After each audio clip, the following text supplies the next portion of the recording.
क्या हुआ श्रीमान? आपकी आंखों में आंसू? आज आरती के समय बहुत ही अलग अनुभव हुआ भैया जी। बहुत ही अच्छी खुशबू थी, जैसा आप बताए थे ना कैलाश पर्वत पर, बिल्कुल वैसी ही। न केवल सुगंध, बल्कि हमें तो नूपुर का स्वर भी सुनाई दिया। हो सकता है ये हमारा भ्रम हो, लेकिन हमें आज पहली बार स्वयं मां के होने का आभास हुआ। आप लोगों के कारण ही संभव हो पाया है भैया जी। हमें कुछ भी करने का सामर्थ्य नहीं है बहन जी। जो होता है या जो हो रहा है वह सब श्री माता की इच्छा से ही होता है, और जो भविष्य में भी होगा वह सब भी उनकी इच्छा से ही होगा।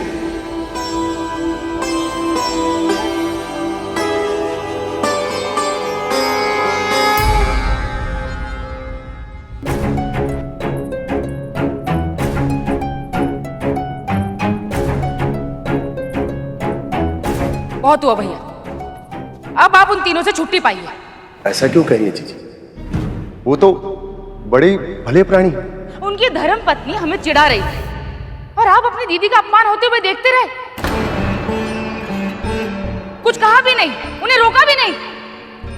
शांत हो जाइए दीदी, इस तरह से बिना बात के बखेड़ा खड़ा करना उचित नहीं ना है। हम अभी अभी पूजा से लौटे हैं, क्लेश करना सही नहीं है। वाह, देख रहे हैं भैया, जिन अतिथियों को आपने अपने घर में पनाह दी है, उन्हीं के लिए हमारी भौजाई हमें आपकी दीदी को कड़वी बातें सुना रही है। बस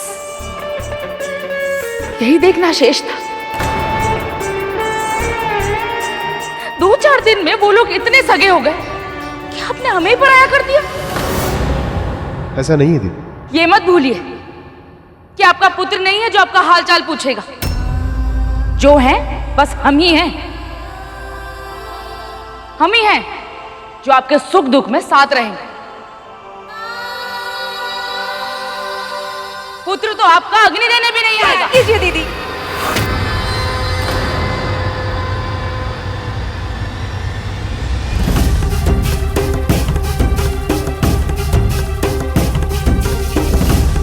आप जाइए यहां से। पर हमने कहा ना, आप जाइए यहां से।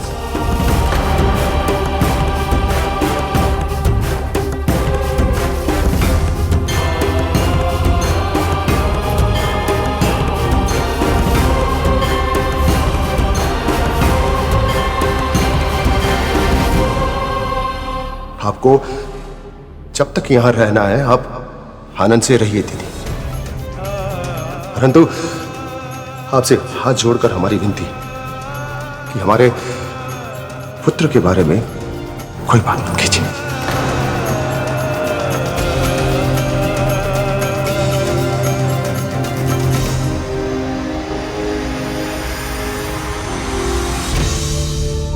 आप दोनों के बाद ये सारी संपत्ति हमारी होने वाली है।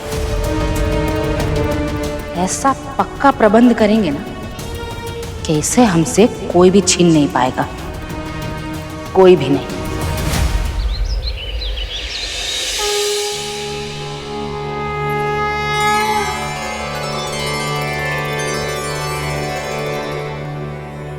जय मां भगवती। आज तो आप दोनों समय से तनिक पहले ही आ गए। आप कथा ही इतनी अच्छी सुनाते हैं, आज प्रतीक्षा में कब शीघ्र उठ गए पता ही नहीं चला। आपसे कथा सुनते सुनते कुछ समय के लिए हम अपने सारे कष्ट, सारे दुख भूल जाते हैं। बहुत शांति मिलती है मन को। बहन, सब ठीक तो है? हाँ हाँ, सब ठीक ही है। आइए ना, कथा प्रारंभ करते हैं। वो आज ही नहीं आई आज। वो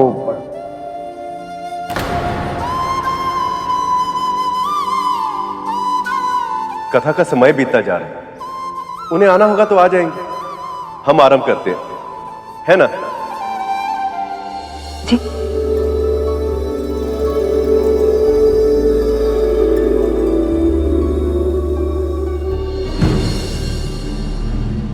बहुत ही तीव्र भूख लगी है।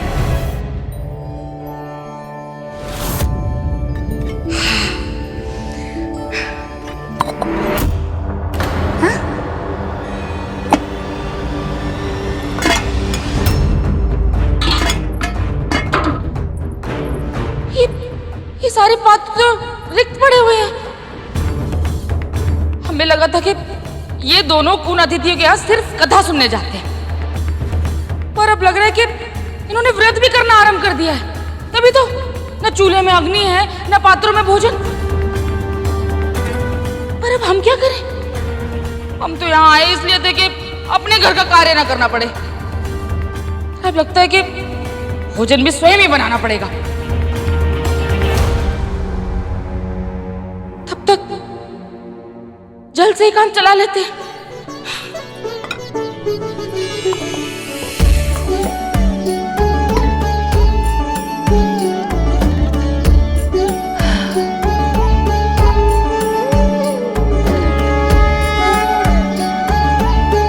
देवी पार्वती के कैलाश में आने के बाद सब कुछ बदल गया था। उनकी देख रेख में सब कुछ सुंदर और सुव्यवस्थित हो गया, जिसका जन्म इस सृष्टि के लिए अभूतपूर्व है। शिव और शक्ति का पुत्र देवराज इंद्र की अपेक्षाएं इन सब संकेतों को देखकर अपने चरम तक पहुंच गई थी। पर सत्य तो ये है कि ये सृष्टि की सारी रचना माता ने बहुत पहले से ही शुरू की थी। यही है इनका चौथा रूप, माँ कुष्मांडा। माँ कुष्मांडा, माँ कुष्मांडा। कहा जाता है कि जब चारों ओर अंधकार था, न सृष्टि का अस्तित्व था न प्रकाश की कल्पना, तब इन्हीं माता ने अपने मुस्कान से सारी ब्रह्मांड की रचना की। इसीलिए इन्हें सृष्टि की आदि स्वरूपा या आदि शक्ति के नाम से भी जाना जाता है।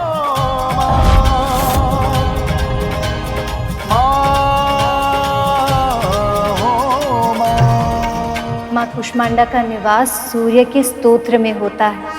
वही है सूर्य देवता की अग्नि का स्तोत्र। उन्हीं की मुस्कुराहट से इस पूरे संसार का जन्म हुआ है। इसका ये अर्थ ये भी है कि पुरुष का संसार स्त्री के मुस्कान से ही फलता फूलता है। पर जिस घर में स्त्री दुखी हो, सुख और शांति का वास वहाँ संभव नहीं।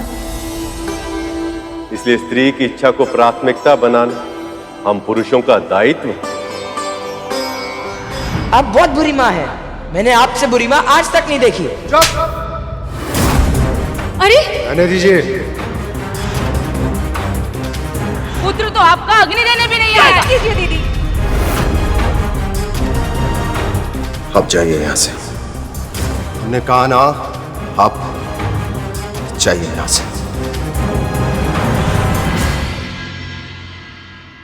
भगवान, अनेक बार क्रोध किए हैं हम आप। न जाने कितनी बार आपको हमारी आवश्यकता थी। न जाने कितनी बार आपका साथ भी नहीं दिया। बस कीजिए। कभी कभी तो हमें अचरज होता था कि आप पुरुष कब समझ पाएंगे हम स्त्री को, कब जानेंगे कि क्या छिपा है हमारे मन में।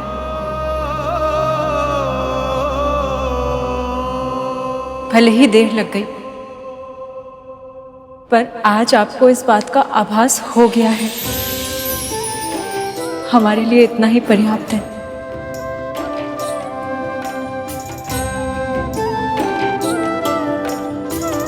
चलिए हम सब मिलकर माँ कुष्मांडा की आरती करते हैं।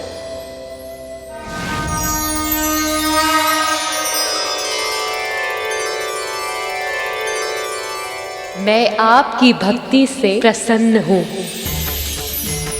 आप सदैव रोग और शोक से मुक्त रहेंगे। यही मेरा वरदान है।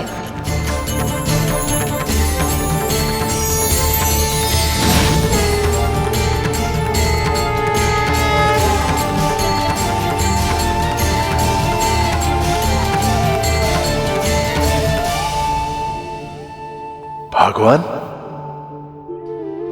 हमें मां का स्वर सुनाई दिया। क्या आपको भी? पर यह कैसे संभव हो सकता है? क्या हमारे शोक से हमें मुक्ति मिल सकती है? हम भी इसी उलझन में हैं स्वामी। हम दोनों के दुख का कारण तो एक ही है, हमारे पुत्र का हमसे दूर होना।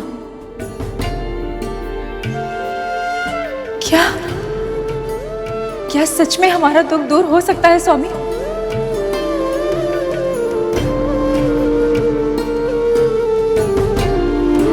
प्रभु, उन्हें माता के दर्शन नहीं हुए, पर उन्हें माता के होने का आभास तो हुआ। किंतु उन्हें ये कब ज्ञात होगा प्रभु कि उनके संबंध में खटास उनकी बहन के कारण है? उनके दुख कब दूर होंगे प्रभु? मूषक जी, उनका दुख दूर करने हेतु ही मामा श्री ने कथावाचन के लिए उनका निवास स्थान चुना। और जैसे जैसे उन्हें माता के भिन्न भिन्न दिव्य स्वरूप के बारे में ज्ञात होगा, वैसे वैसे उन्हें अपनी पीड़ा और समस्या का समाधान भी मिलता जाएगा। अब देखना ये है कि उन्हें अपनी समस्या के जड़ का भान कब होगा।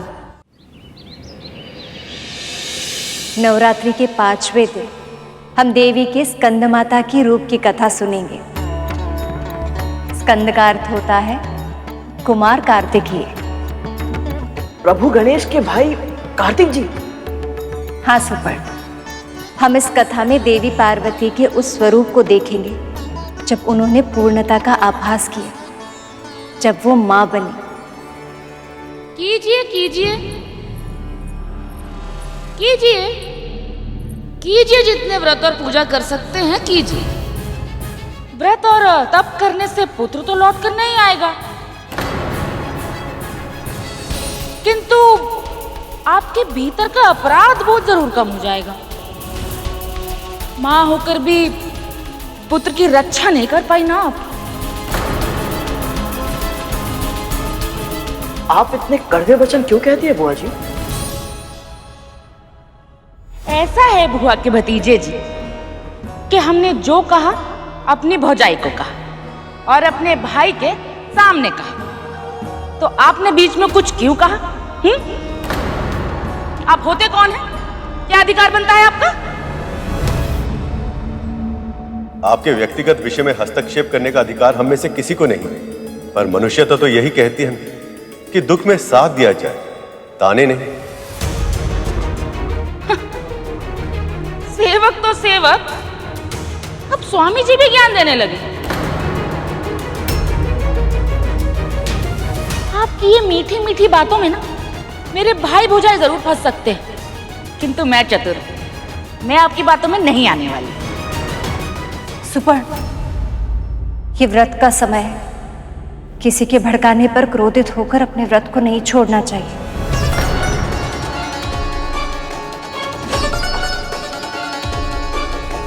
दीदी, यहाँ सब बिना बाधा और व्यवधान के कथा सुनने आए हैं। यदि आपको कथा सुननी है तो यहाँ ठहरिए, अन्यथा आप जाकर विश्राम करें।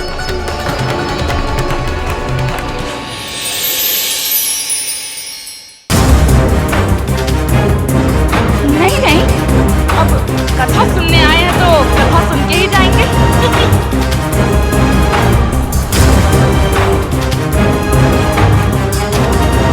आरंभ करते मां भगवती की कृपा से।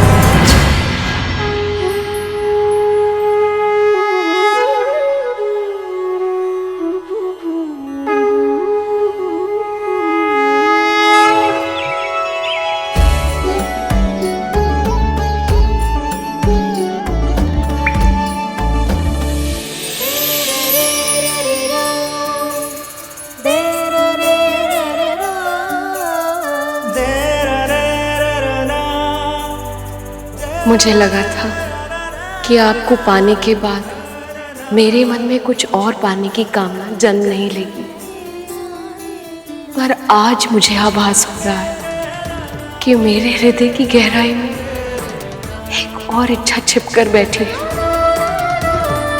उसे भी पूरी कर दीजिए महादेव। मुझे पुत्रवती होने का वरदान दीजिए।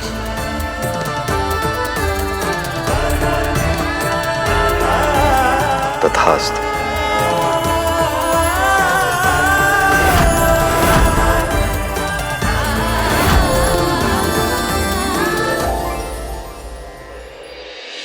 प्रभु, इसका अर्थ ये हुआ कि आपके ज्येष्ठ भ्राता कार्तिकेय की लीला भी इस कथा के साथ सुनने को मिलेगी। हाँ मूषक जी, मैं भी आपकी भांति अत्यधिक उत्सुक हूँ भ्राता कार्तिकेय की लीला को सुनने हेतु। किंतु उनके जन्म से सभी इतने प्रसन्न नहीं थे। एक ओर सभी देवताओं में असुरक्षा का भाव उत्पन्न हो गया था, तो दूसरी ओर उनके जन्म से माँ भी पिताश्री से रुष्ट हो गई थी। ऐसा क्या हुआ था प्रभु? ये कथा जितनी सुखद है उतनी ही पीड़ादायक भी, विशेषकर माँ के लिए।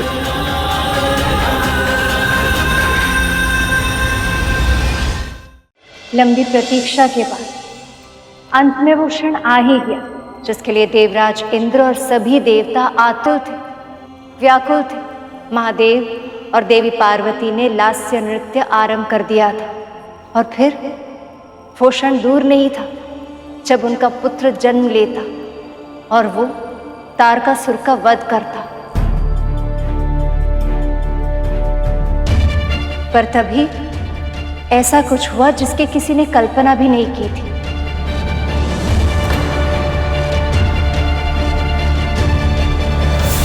माँ पार्वती स्वयं ही शक्ति स्वरूपा है, इसलिए मैं तो ये सोच रहा हूँ देवराज कि जब माँ पार्वती का अंश जन्म लेगा तब वो कितना शक्तिशाली होगा। और महादेव शिव भी वो हैं जिनमें सब लय होते हैं। उनका होने वाला अंश इतना शक्तिशाली होगा कि वो न केवल तारकासुर का अंत करेगा बल्कि अन्य सभी असुरों का सर्वनाश करेगा। किस योग्य होगा वो? सृष्टि के सभी प्राणी दीर्घ काल से तारकासुर के अत्याचारों से त्रस्त हैं। जब महादेव और मां का पुत्र जन्म लेकर उसका वध करेगा तो निस्संदेह उच्चतम स्थान प्राप्त करेगा। सभी के लिए वंदनीय हो जाएगा वो। मां और महादेव दोनों की शक्ति होगी उसमें।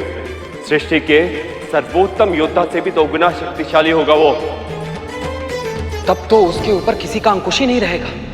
उसके मन में जो आएगा वही करेगा वो, और किसी में उसे रोकने का सामर्थ्य नहीं होगा। इतनी अधिक शक्ति तो किसी का भी मस्तिष्क फेर कर उसे निरंकुश बना सकती है। और यदि उसने हमारा ही विरोध करना आरंभ कर दिया तो हम उससे युद्ध कैसे कर पाएंगे, उसे पराजय कैसे कर पाएंगे? और तारकासुर के पराजय के बाद जो स्वर्गलोक हमें मिलने वाला है वो मिलने से पहले फिर से छिन जाए? नहीं, ऐसा नहीं होगा। ऐसा नहीं होने दे सकता मैं।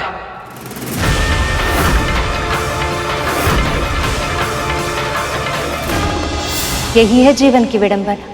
अनेक बार हम अपनी ही प्रसन्नताओं के मार्ग के सबसे बड़ी बाधा बन जाते हैं, क्योंकि वो अपने वर्तमान की समस्याओं में इस सीमा तक घिरे रहते हैं कि वो उसके परे भविष्य में झांक कर देख ही नहीं पाते। देवराज इंद्र इतना सुरक्षित महसूस कर रहे थे और वो सीधा महादेव के पास जा पहुंचे और उन्होंने उनसे विनती की, जिसका पूरा होना असंभव था।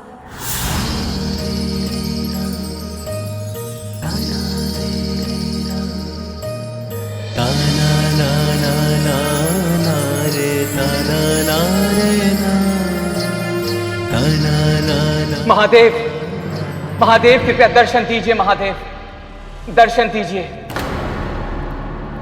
इंद्र का स्वर। क्षमा कीजिए देवी, मुझे जाना होगा।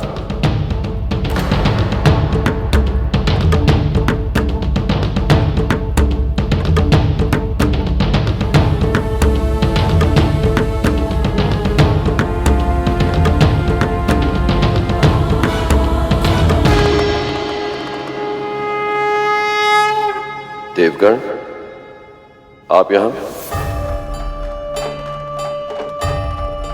आप सब चिंतित क्यों हैं? प्रभु, आप तो अच्छी तरह जानते ही हैं कि मां पार्वती और आपके विवाह के लिए हम सभी देवताओं ने कितनी लंबी प्रतीक्षा की। आपके पुत्र के जन्म के लिए कामना की है, प्रार्थना की है,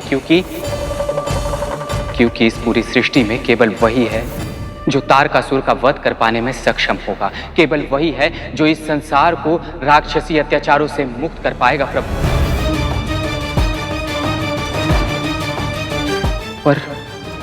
पर क्या देवराज,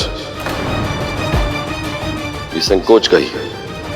पर महादेव, जो पुत्र आपके और आदि शक्ति स्वरूपा मां पार्वती के मिलन से जन्म लेगा, उसकी शक्ति का तो अनुमान ही नहीं लगाया जा सकता। उसके सामने हम सभी देवता शक्तिहीन हो जाएंगे प्रभु। और महादेव, इतनी अधिक शक्ति के साथ उत्तरदायित्व भी बहुत अधिक बढ़ जाता है। पर यदि किसी भी कारण से, किसी भी काल में उस बालक ने अपने उत्तरदायित्वों का निर्वाह करते समय महत्वाकांक्षा का परिचय दिया तो प्रभु?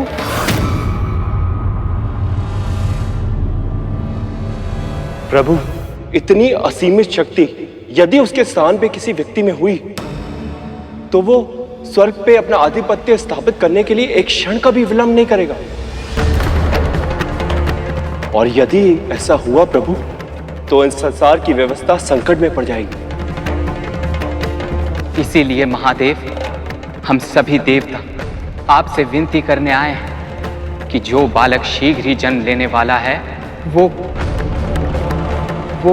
केवल आपका ही पुत्र हो महादेव।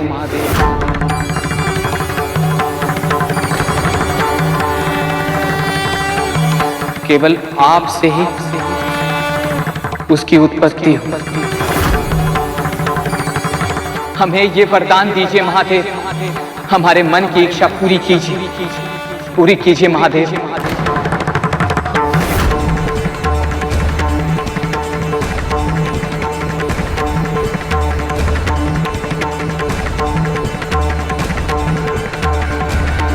तथास्तु।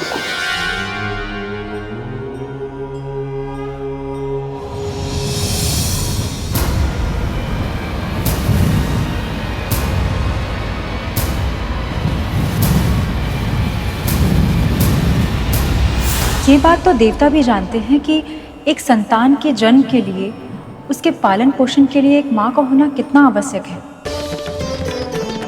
तो फिर इंद्रदेव ऐसी विनती कैसे कर पाए बहन जी? और महादेव, उन्होंने उनकी विनती स्वीकार ही क्यों की?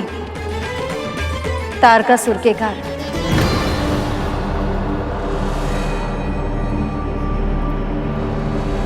स्मरण कीजिए, तारकासुर ने क्या वरदान मांगा था? फिर आप मुझे ये वरदान दीजिए ब्रह्मदेव कि मेरी मृत्यु केवल उसी के द्वारा संभव हो पाए जिसका जन्म स्वयं महादेव शिव शंकर से हुआ हो। तारकासुर को लगने लगा था कि उसने मृत्यु पर विजय प्राप्त की, पर आदि शक्ति श्री माता की तो लीला ही अनोखी है कि जब वो घट रही होती है तब स्वयं उनके स्वरूप माँ पार्वती भी उसमें फंस जाती है। माँ, फिर देवी पार्वती को पता चला तो क्या हुआ? संतान को जन्म दे और उस मातृत्व को अनुभव करना, ये हर स्त्री के लिए परम सुख का माध्यम होता है। और फिर वो तो स्वयं आदि शक्ति श्री माता का स्वरूप है, जिन्होंने सब कुछ रचा है। यदि उनसे उनके पुत्र को रचने से रोक लिया गया तो उसका प्रभाव तो पड़ना ही था।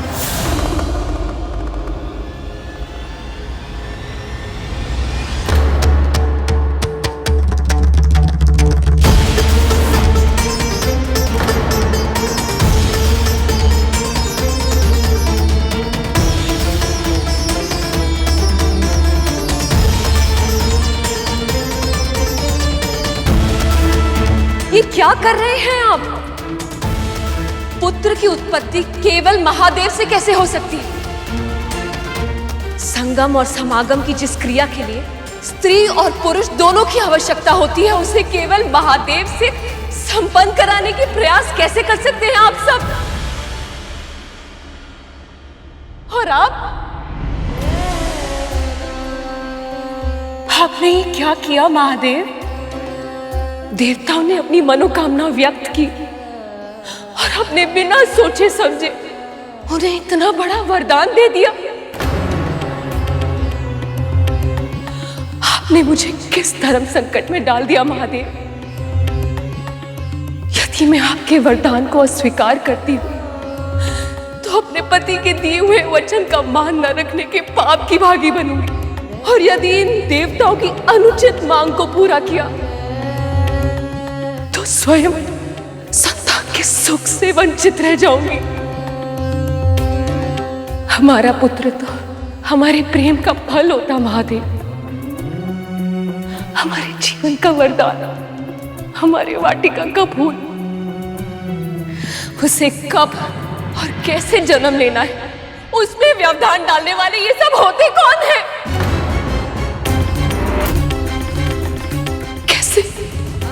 कैसे कर सकते हैं आप ये अनुचित और अन्यायपूर्ण मांग?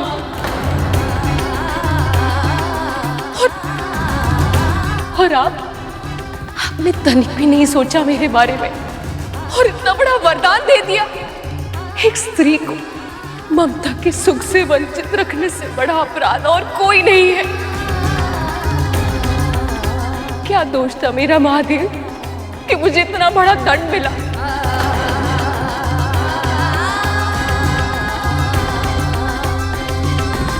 दोष नहीं देवी,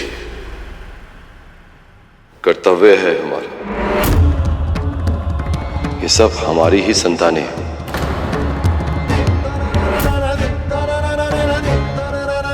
उनकी रक्षा और हित का विचार करना हमारा ही दायित्व है।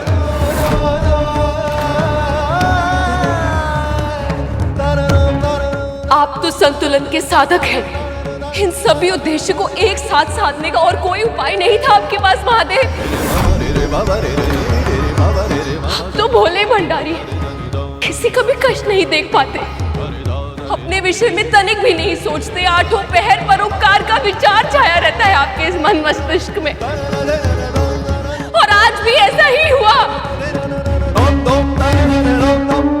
आपके इस भोलेपन का लाभ उठाया इंद्र और इन सभी देवताओं ने। अपने स्वार्थ के लिए आपने जो मुझसे छीना है, उसकी पीड़ा का आभास आपको तभी होगा जब जीवन का वही वरदान आपसे भी छीन लिया जाएगा।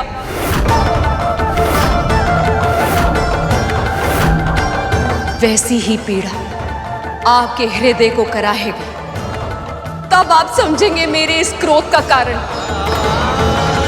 जैसे मैं आप अपनी कोख से किसी संतान को जन्म नहीं दे सकती, वैसे ही आप भी कभी माता पिता नहीं बन पाएंगे।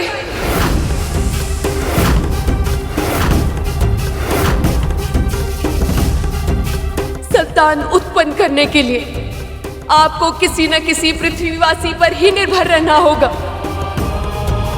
और यही सभी को मेरा श्राप है।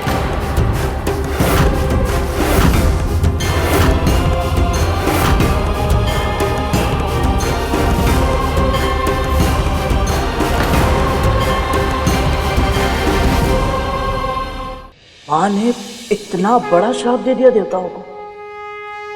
मां का तो तत्व ही ममता है सुपन। कोई साधारण मां भी क्रोध में आकर अपनी संतान का अहित नहीं करती, और वो तो देवी पार्वती थी। उन्होंने देवताओं को भी जो श्राप दिया था, वो भी उनके कल्याण के लिए ही था। वो कैसे भैया जी? हर प्राणी को स्वर्ग में प्रवेश उसके पुण्य के अनुपात में ही मिलता है। जब तक पुण्य तब तक ही स्वर्ग का भोग किया जा सकता है, किंतु पुण्य फल के समाप्त होते ही स्वर्ग को छोड़कर फिर से धरती पर लौटना पड़ता। किसी योनि में प्रवेश लेकर फिर से पुण्य फल अर्जित करना पड़ता। यही संसार का नियम है, यही विधि का विधान है बहन जी। पर यदि देवी देवता अपनी संतानें उत्पन्न करने में सक्षम हो तो उनकी संतानों को बिना कोई कर्म किए, बिना कोई पुण्य फल अर्जित किए स्वर्ग में रहने का अधिकार मिल जाता है और इससे संसार का संतुलन बिगड़ जाता है। इसका अर्थ तो ये हुआ कि उस श्राप में भी संसार के लिए वरदान छिपा था मां भगवती की कृपा से।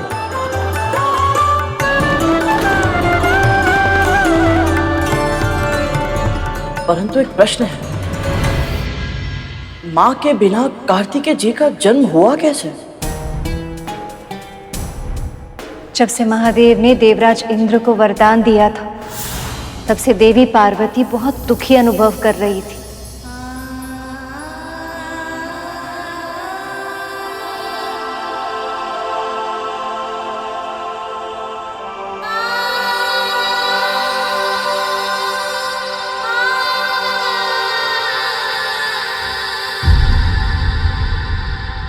जिसे कभी पाया ही ना हो, उसे खोने का दुख मैं कैसे मनाऊं महादेव? दुख मनाने की आवश्यकता नहीं है पार्वती। भले ही उसकी उत्पत्ति मुझसे हो, फिर भी पुत्र तो वो आपका ही होगा ना।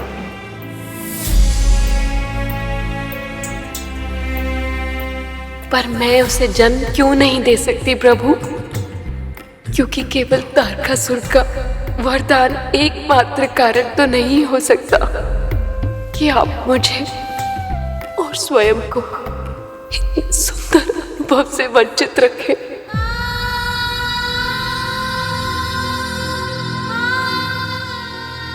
आपसे कुछ छिप नहीं सकता पार्वती। तारकासुर इसका कारण नहीं है। एक ऋषि को दिए हुए वचन को पालन करने की बाध्यता है। ऐसा वचन महादेव?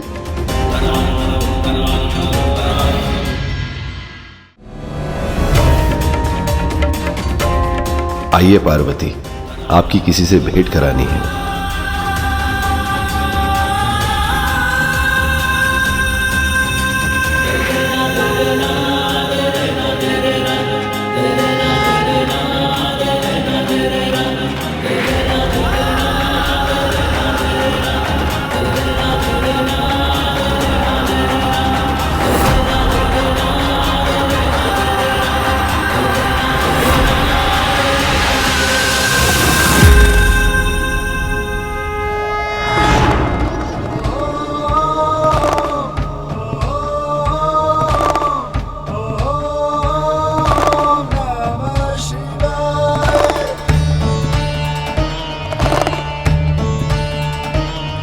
आइए, मेरे परम भक्त ऋषि संकादिक से भेंट करेंगे। मैं आपका संकेत समझती हूँ महेश्वर, और ये भी समझती हूँ कि अपने भक्त के प्रति आपका अथाह प्रेम ही आपको उनकी ओर खींचे लिए जा रहा है। चलिए।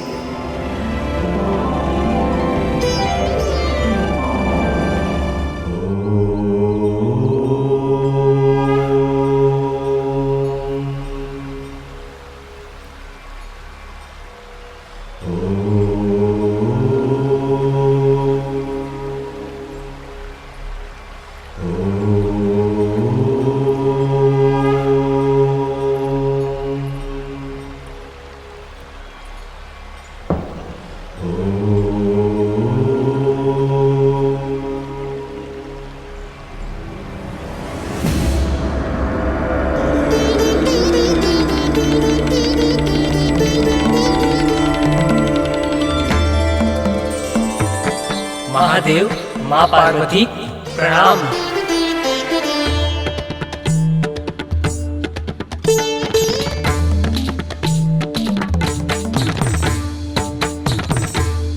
क्या हुआ सनत? तुमने मुझे प्रणाम नहीं किया? किससे प्रणाम करवाना चाहते हैं आप महादेव? कौन प्रणाम करे आपको? मेरी ये देह या मेरी आत्मा?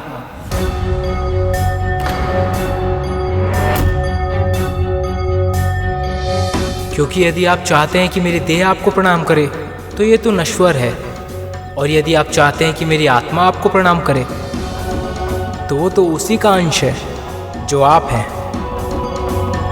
जब हम दोनों एक ही हैं तो कौन बड़ा और कौन छोटा? ऐसे में मैं आपको कैसे प्रणाम कर सकता हूँ महादेव?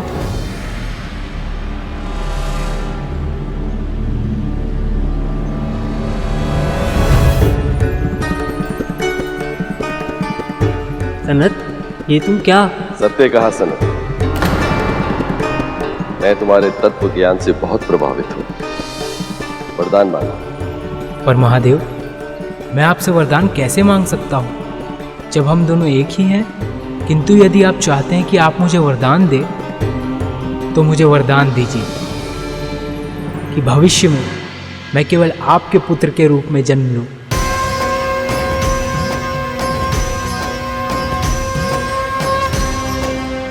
तथास्तु, तथास्तु, तथास्तु।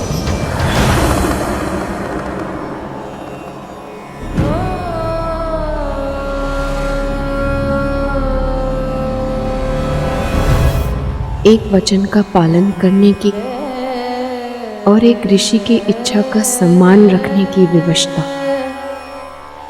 मैं समझती हूँ प्रभु, और इसीलिए आपके इस वरदान से मैं व्यथित नहीं होंगी। आपके हमारे इस पुत्र से मिलन की प्रतीक्षा करूंगी मैं।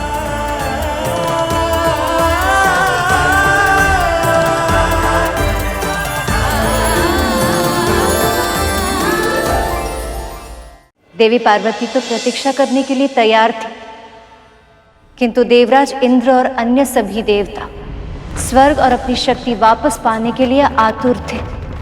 उनके अनुरोध करने पर महादेव फिर से तपस्या में लीन हो गए।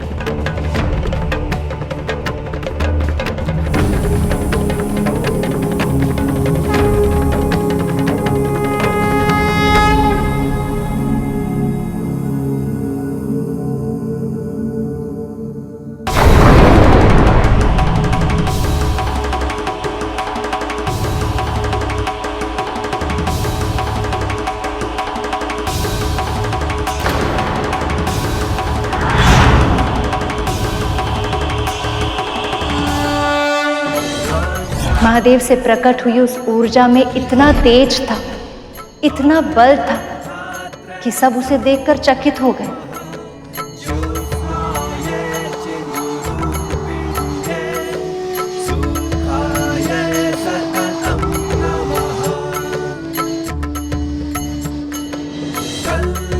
सबसे पहले उन्होंने पृथ्वी से उस ऊर्जा को ग्रहण करने का आग्रह किया।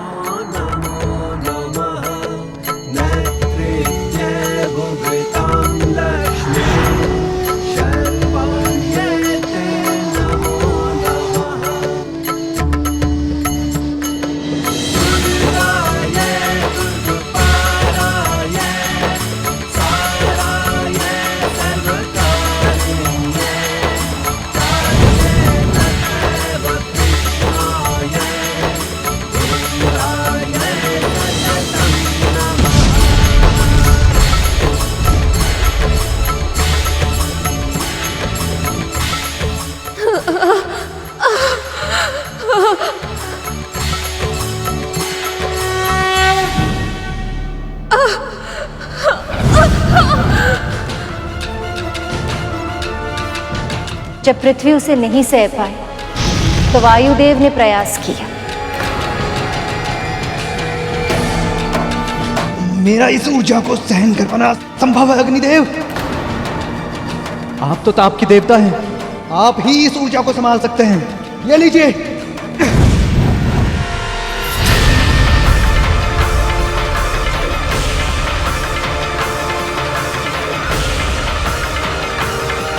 ये मेरे सामर्थ्य से भी अधिक ऊर्जावान है। अब तो मां गंगा ही सहायता कर सकती हैं।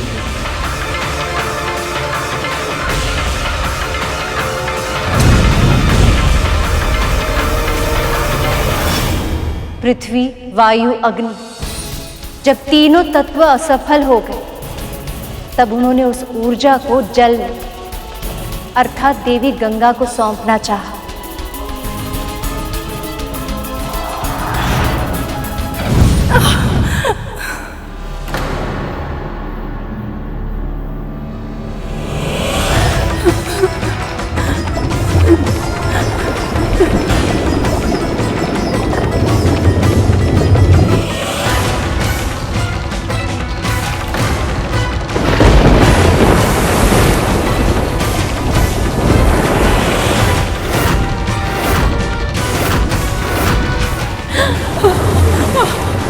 जब सभी तत्व हार गए तभी देवराज इंद्र को अपने फूल का आभास हुआ। उन्हें ज्ञात हुआ कि महादेव से उत्पन्न हुई उस ऊर्जा को और कोई नहीं, केवल शक्ति अर्थात देवी पार्वती ही अपने अंदर धारण कर सकती। देवराज इंद्र कातर भाव से देवी पार्वती की ओर देखने लगे, जो दूर से इस सारे घटनाक्रम को देख रही थी। देवराज इंद्र उनसे दृष्टि तक नहीं मिला पा रहे थे। तभी देवी पार्वती ने गंगा की ओर देखा।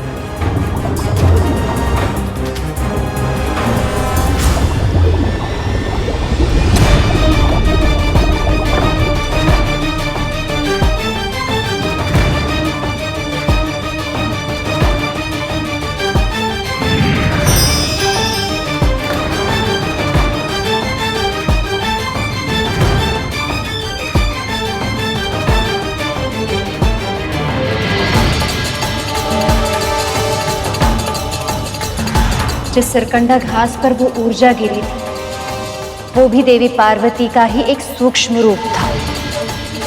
उस ऊर्जा के गिरते ही वहां 6 कृतिकाएं भी पहुंच गई।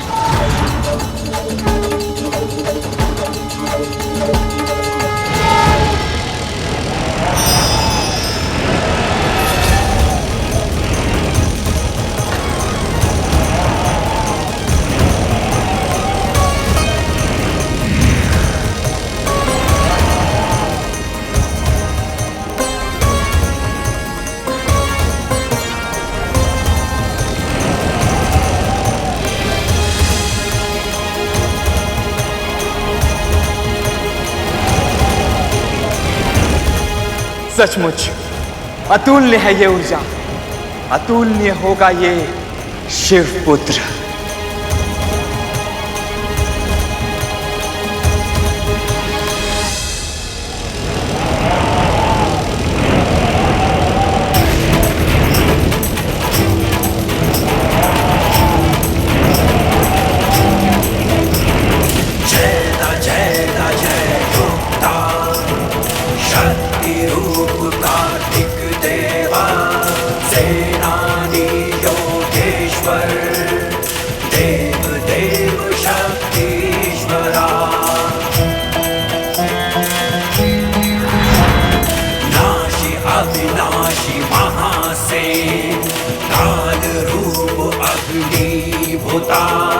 दंड पाणि शक्तिधरा सुब्रह्मण्यम कार्तिक देवा सर्वभूता अनीश्वरा जय भूतांतर आत्मा जयति जय षडानन जय जय जय परमात्मा।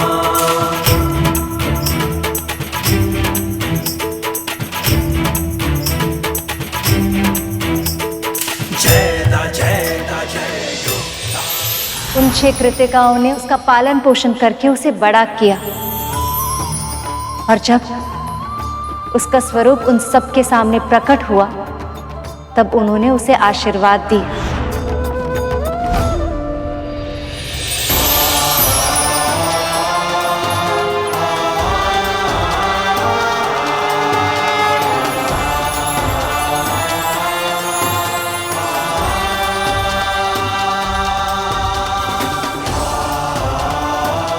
हम कृतिकाओं का दुग्ध पान करके तुम बड़े हुए हो, इसलिए तुम्हारा एक नाम कार्तिकेय भी होगा पुत्र।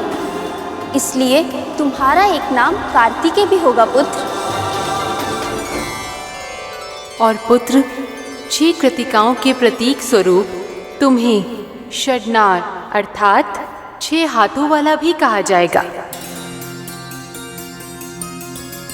अनुकूल समय आने पर तुम अपने 6 हाथों को प्रकट कर पाओगे पुत्र।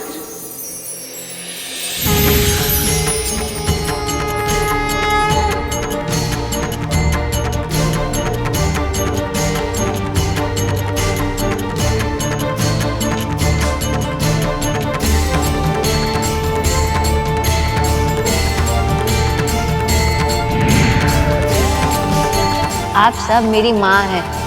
आदेश दीजिए, मैं आपके लिए क्या सेवा करूं?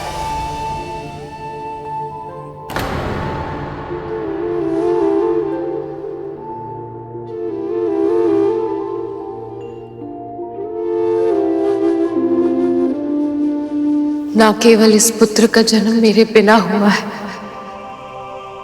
बल्कि इसने तो इन सभी 6 कृतिकाओं को मुझसे पहले ही मां कहकर पुकार लिया है। क्या ये कभी भी मुझे मां के रूप में स्वीकार कर पाएगा?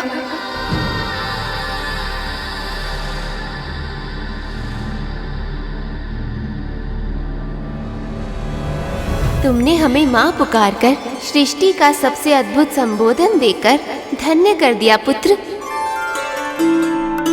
अब तुम कैलाश जाओ, वहाँ तुम्हारी माँ देवी पार्वती और पिता महादेव शिव शंकर तुम्हारी वहाँ प्रतीक्षा कर रहे हैं।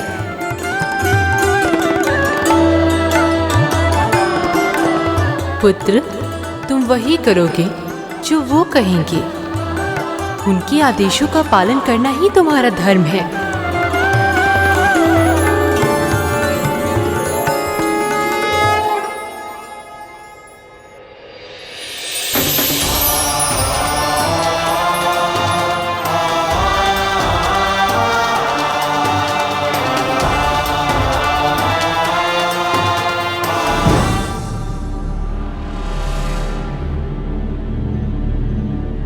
आपका पुत्र कैलाश आ रहा है देवी, आपसे मिलने, आपके पास।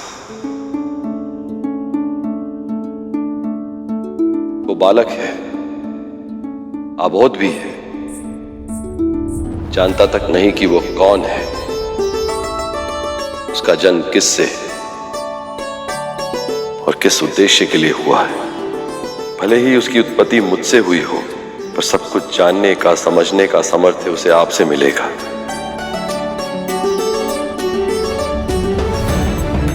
मां ही पहली गुरु होती हैं देवी। मां ही बालक का मार्गदर्शन करती है, सीख, संस्कार और क्षमता प्रदान करती है। मां ही भविष्य का आधार रखती है और यह अधिकार केवल आपका है, इसे आपसे कोई नहीं छीन सकता, मैं भी नहीं।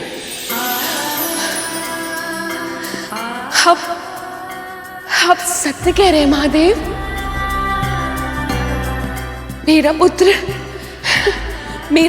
मेरे पास आ रहा है। मेरे पुत्र के आने की मुझे तैयारियां करनी होगी प्रभु।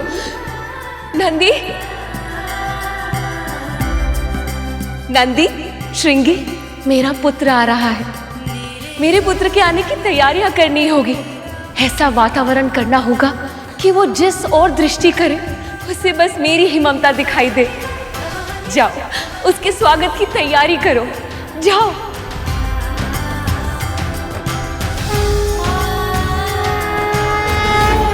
एक और देवी पार्वती अपने पुत्र के आने की सूचना सुनकर प्रसन्न थी और दूसरी ओर तारकासुर के हृदय में क्रोध की ज्वालामुखी धधक उठा था। यह सत्य कैसे हो सकता है? स्त्री के योगदान के बिना संतान की उत्पत्ति कैसे संभव है? बोल। क्षमा असुरराज, मैं आपका तुच्छ सेवक हूँ। मैं नहीं जानता ये कैसे हुआ। बस इतना जानता हूँ कि शिव स्वयं हैं। माता पिता के बिना ही वो कुछ भी कर सकते हैं।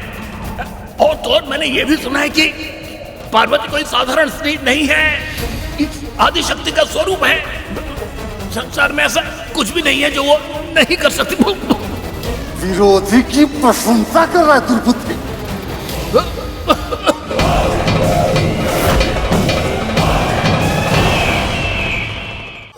इसके प्राण लेने से क्या होगा असुरराज? प्राण तो उसके छीनने होंगे जिसने आपकी मृत्यु बनकर जन्म लेने का दुस्साहस किया है।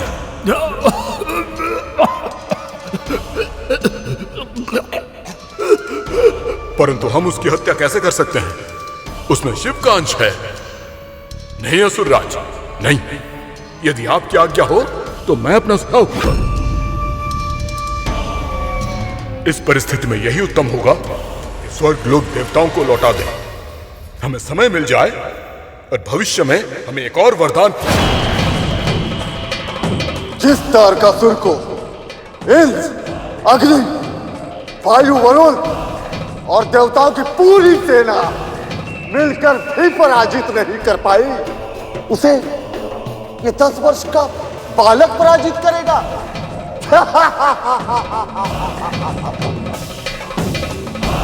शिव और पार्वती से मिलने से पहले ही मैं उसे कीट की तरह मसल कर रख दूंगा।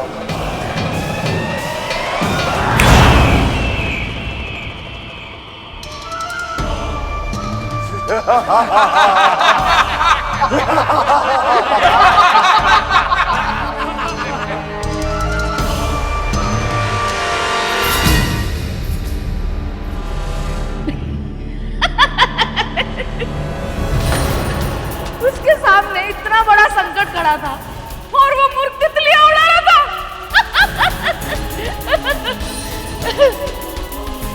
वो साधारण तितलियां नहीं थी, वो 5 मायावी असुर थे जिन्हें वरदान मिला था। यदि वो किसी को घेर ले तो वो एक ऐसा क्षेत्र बन जाएगा जिसके भीतर फंस जाने से कोई वहां से बाहर नहीं निकल सकता। वो क्षेत्र संकुचित होते जाता है, जिसके कारण उसके भीतर फंसा हुआ व्यक्ति घुट-घुट कर अपने प्राण त्यागने के लिए विवश हो जाता है। फिर क्या हुआ माँ?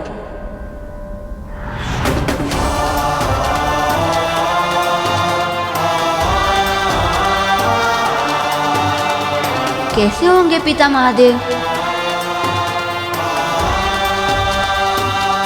और माँ पार्वती, कैसा होगा कैलाश? अवश्य ही संसार का सबसे सुंदर स्थान होगा वो।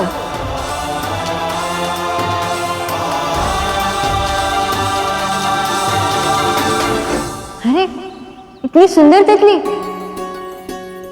अरे इधर आओ मेरे पास, तुम्हें कोई हानि नहीं पहुंचाऊंगा मैं।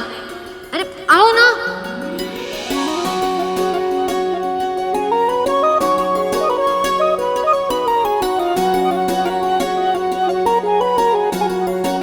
अरे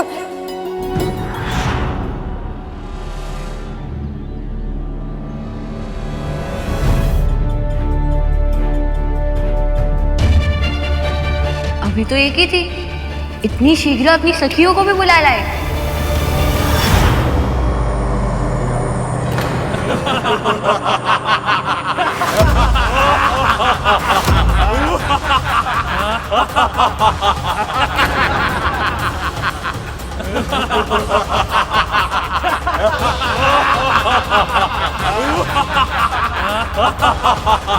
कौन हो तुम सब? और मुझे ऐसे क्यों घेर लिया है? हम पंचा हैं और तुम हो हमारे आवाज।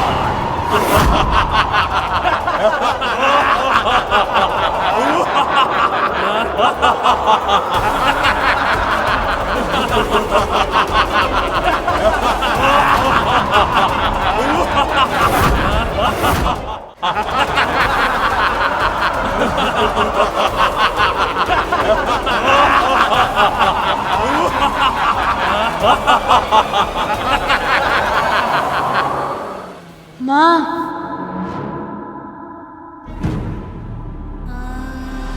पुत्र।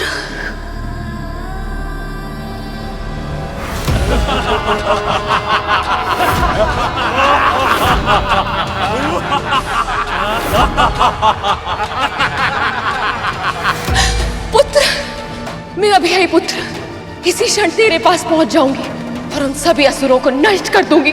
अभी आई पुत्र। रुक जाइए देवी।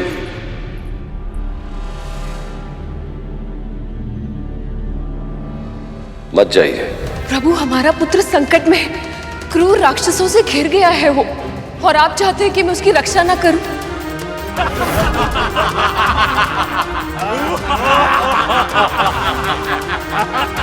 ऐसा आपदा के समय उसे कुछ हो गया तो? कार्तिकेय को देवताओं का सेनापति बनना है देवी, यही उसकी नियति है।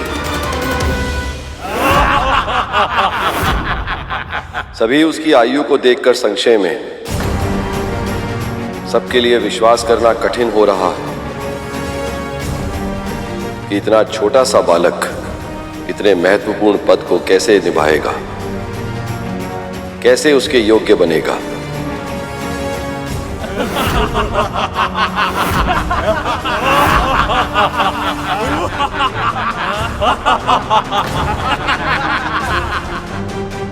इसे आप आपदा समझ रही हैं, वो अवसर है हमारे पुत्र के लिए स्वयं को सिद्ध करने का अवसर, अपनी श्रमता, व्यक्तित्व की वीरता और स्वभाव की दृढ़ता का साक्ष्य देने का अवसर।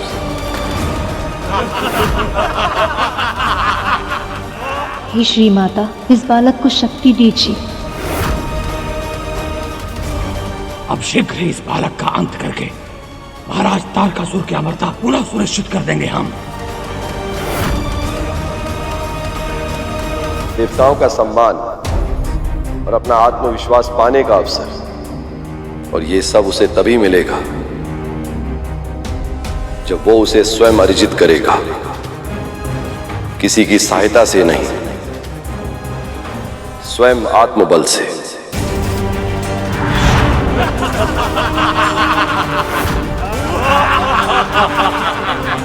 पांच असुरों की पकड़ से कोई मानव तो क्या, यक्ष, किन्नर, गंधर्व, यहां तक कि कोई देवता भी नहीं बच पाया है।